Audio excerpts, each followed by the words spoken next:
Morning students, आज हम आपके साथ डिस्कस करेंगे हमारी क्लास 9th की जो बुक है आपकी मोमेंट्स, उसकी एक शॉर्ट स्टोरी का डिस्कशन करेंगे आपके साथ। इसको हिंदी में मैं कहानी एक्सप्लेन करूँगी आपको, और उस स्टोरी का नाम है, बहुत ही इंटरेस्टिंग नाम है उस स्टोरी का, द किंगडम ऑफ फूल्स।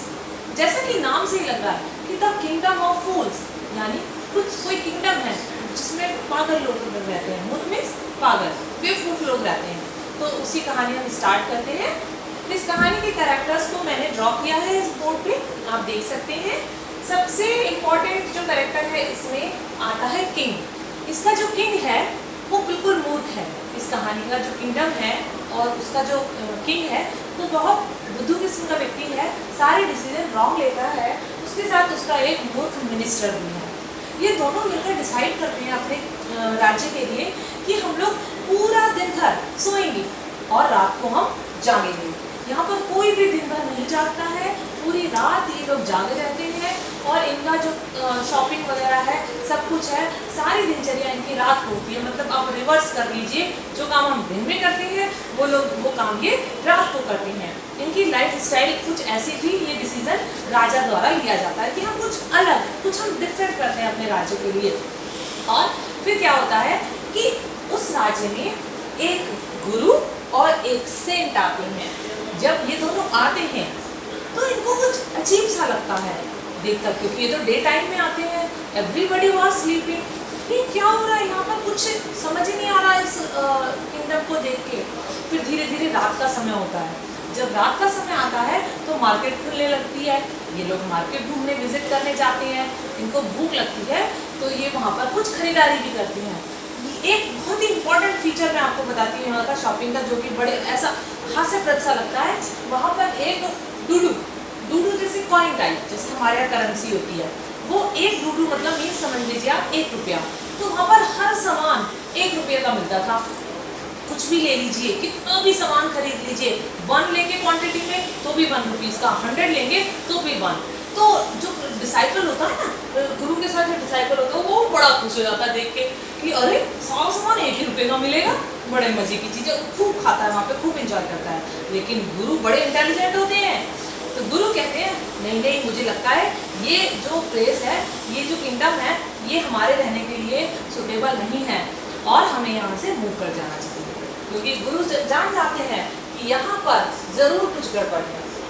लेकिन डिसाइपल गुरु का कहना नहीं मानता है। उसे बड़ा अच्छा लगता है कि भाई बड़ा सस्ता है, बड़ा खाने को मिलता है हर जगह। तो बड़ी जब हम खाने का अरेंजमेंट करने के लिए तो मुश्किल आती थी, यहाँ उसे बड़ा आनंद आता है। तो डिसाइपल कहता है कि I will stay in this kingdom. मैं अब कहीं जाने वाला नहीं हूँ, मैं तो इसी किंगडम में ही रुकूंगा। तो गुरु कहते हैं ठीक है, एज यू विश, मैं तुम्हें यहाँ छोड़ के जाता हूँ, लेकिन यदि तुम्हें कभी मेरी ज़रूरत पड़े तो तुम मुझे याद करना, आई विल बी देयर, मैं आ जाऊँगा। क्योंकि गुरु के पास कुछ सुपर नेचुरल पावर्स होती है जिससे वो अपने डिसाइपल से इंट्रैक्शन कर सकता होता है। अब ये डिसाइपल किंगडम में ही रुक जाता है, कहानी आगे बढ़ती है। अब कहानी का जो सबसे पहला कैरेक्टर है वो है एक मर्चेंट। इसका एक घर है और उस घर में एक बार चोरी होती है। तो एक कैरेक्टर की एंट्री हुई थीफ की एंट्री कहाँ होती है? मर्चेंट के घर में होती है।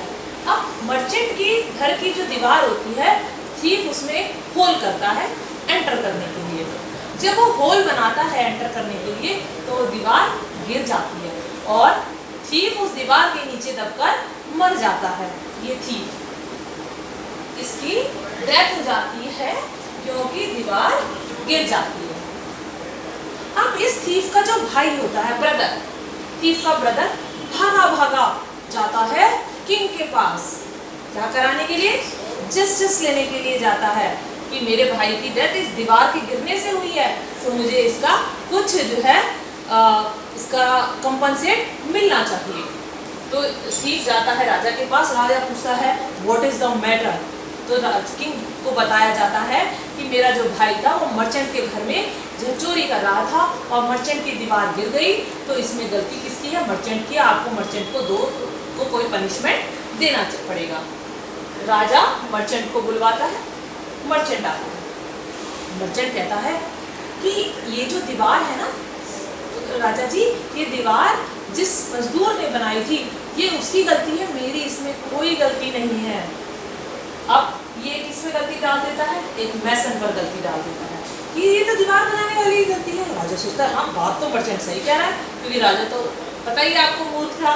तो राजा उसकी बात से एग्री हो जाता है और फिर मैसन को बुलाया जाता है कि भाई तुमने ये दीवार कमजोर बनाई और चीफ का भाई उस दीवार के टूटने से गिरकर मर गया, तो इसका मतलब इसमें फॉल्ट आपका है, इसका पनिशमेंट आपको मिलेगा। मैसन सोचने लगता है। अब मैसन क्या कहता है, मैसन कहता है कि योर हाइनेस इसमें मेरी कोई गलती नहीं है, राजा जी इसमें मेरी कोई गलती नहीं है, इसमें गलती एक लेडी की है।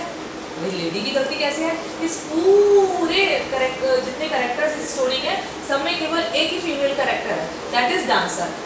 मैसन कहता है एक डांसर की गलती है, जब वो यहाँ से गुजरती थी तो मेरा जो कॉन्सेंट्रेशन था ना, जब मैं बनाता था दीवार तो मेरा कॉन्सेंट्रेशन जो है स्पॉइल हो जाता था।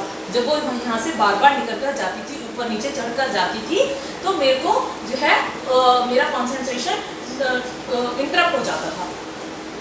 तो फिर बुलाया जाता है, राजा कहता है अच्छा इसमें तुम्हारा भी कोई फॉल्ट नहीं है, इसमें तो उसी डांसर लेडी का फॉल्ट है, उसको बुलाते हैं। डांसर को बुलाया जाता है, डांसर से कहा जाता है भाई थीफ का जो है भाई इस दीवार के गिरने से उसकी डेथ हो गई है, इसका फॉल्ट आपका है, क्योंकि आप बार बार आते जाते थे वहाँ से और जो है आपकी जो एंकलेट की आवाज़ होती थी उससे जो है मैसन का ध्यान जो है भंग हो जाता था। अब डांसर कहते हैं, अब ये भी अपने आप को जस्टिफाई करती है, सारे मूर्ख थे किंगडम में, ये कहती है कि इसमें मेरी कोई गलती नहीं है, इसमें तो एक ज्वेलर की गलती है। मैं रोज रोज क्यों जाती थी, मैंने अपनी कुछ ज्वेलरी बनाने के लिए ज्वेलर्स को दी, लेकिन उस ज्वेलर्स ने मुझे टाइम पर काम पूरा करके नहीं दिया और मैं बार बार पता करने जाती थी कि भाई मेरी ज्वेलरी बन गई या नहीं बन गई। राजा फिर सोचने लगता है कि इस डांसर के पॉइंट में भी दम है, क्यों ना हम जो है उस ज्वेलर्स को बुलाएं जिसने इस डांसर को परेशान किया बार बार बुलाने में। अब आता है ज्वेलर्स को बुलाया जाता है, ज्वेलर्स के सामने बात रखी जाती है कि भाई आपने डांसर को ज्वेलरी टाइम पे बना के नहीं दी और इसलिए डांसर बार बार आती जाती थी, इसलिए मैसन का ध्यान डिस्टर्ब होता था और इसलिए उसने मर्चेंट के घर की दीवार कमजोर बनाई और इसीलिए जो है दीवार गिरने से चोर की मृत्यु हुई। अब आया ज्वेलर्स ने कहा कि सर इसमें मेरा कोई फॉल्ट नहीं है, मेरे पास एक बड़ा व्यापारी आया था, उसने कहा कि उसके घर में कोई शादी है और शादी के लिए ज्वेलरी चाहिए, तो मैं उसकी ज्वेलरी बनाने में इतना बिजी हो गया कि मैं इस डांसर की ज्वेलरी नहीं बना पाया। तो वो जो व्यापारी था वो बताता है कि वो व्यापारी इस व्यापारी का पिता था, फादर था, जो कि अपने घर में किसी फंक्शन की ज्वेलरी बनवाने के लिए मेरे पास आया था।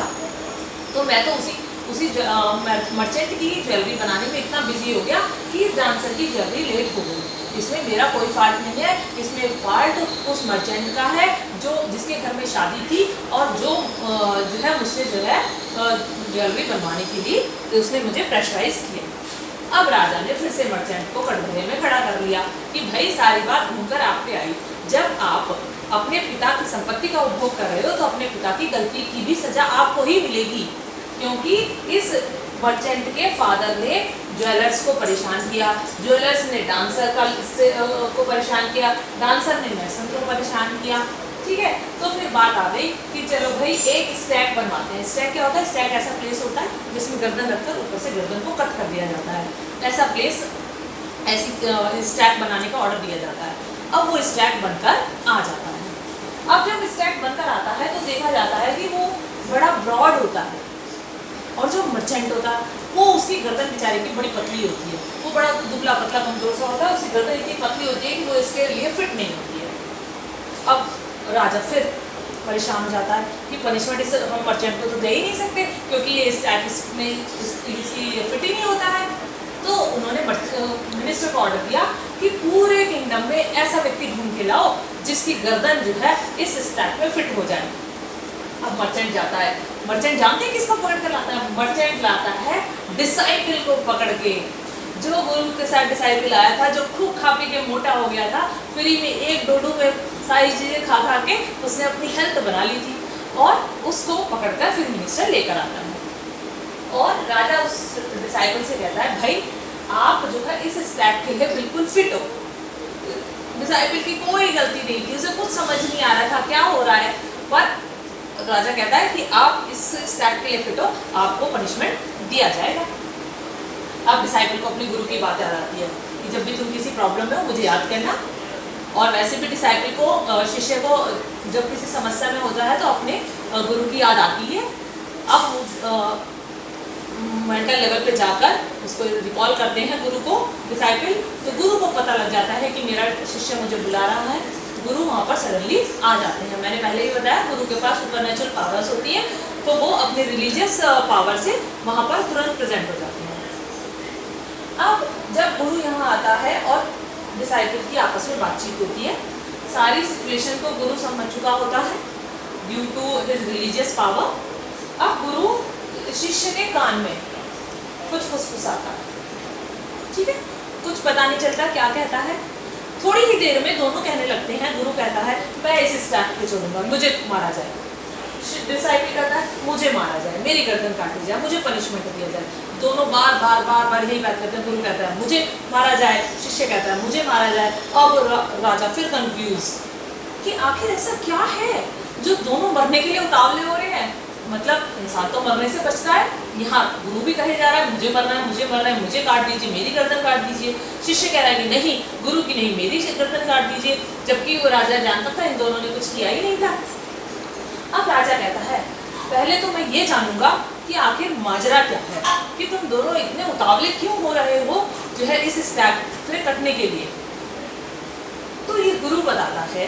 अब गुरु की जो बात होती है उसका प्रभाव देखिए। गुरु कहता है कि ये जो स्टैक है एक मैजिक होगा, यदि जो भी व्यक्ति इस स्टैक से कटकर मरेगा वो इस किंगडम का राजा बनेगा नेक्स्ट उसमें जनरेशन में, और वो ही मिनिस्टर बनेगा, यानी राज्य को वही व्यक्ति संभालेगा, उसको पूरी अल्टीमेट पावर होगी जो इस स्टैक से कट के मरेगा।